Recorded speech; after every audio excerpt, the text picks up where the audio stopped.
That, my friend, is a magical combination of corn flour, dehydrated cheese solids, BHA, BHT, and good old MSG, a.k.a. the chip.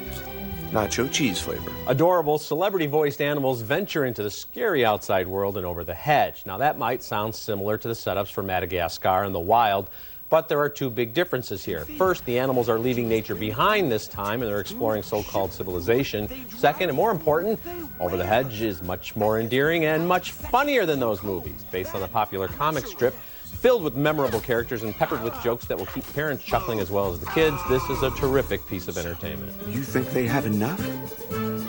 Well, they don't. For humans, enough is never enough.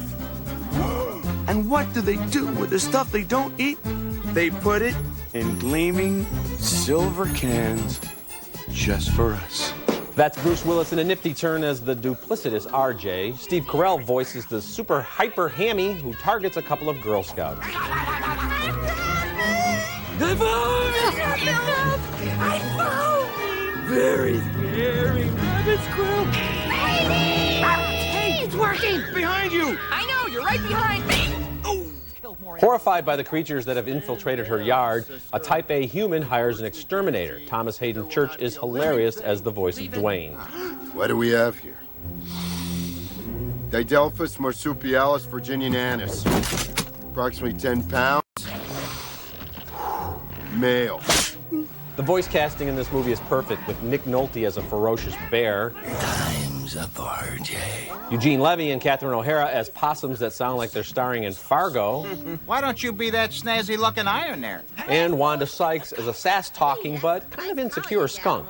Mind if I have a look? No. Over the Hedge is from the Dreamworks animation team. They're not quite in Pixar's league when it comes to vibrant visuals and timeless storytelling, but like the Shrek films, this movie has its own style and a sense of humor that's a little more biting. We get some insightful takes on the human obsession with food and on life in suburbia. Over the Hedge is cute without being cutesy, satirical without being too cynical, and just a whole lot of fun.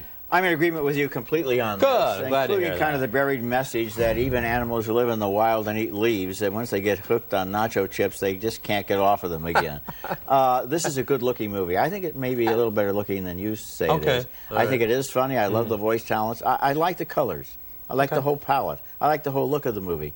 The one thing I can't understand is why you like this and didn't like Wallace and Gromit and the Were-Rabbit, which is a kind of a similar thing with an exterminator. In this case, he's known as the Verminator, which I thought was a good touch. Yeah, I guess, you know, with Wallace and Gromit, I smiled here and there and really just wasn't taken by the characters. And here, there were some laugh-out-loud moments, and I related to a little bit more. Yeah. Maybe it's more of an American story, but I thought it was really funny in its observations about suburban life without being too easy and too cheap with the jokes. Well, I liked it, too. Okay, Nice coming look up to it. next, X-Men, the last...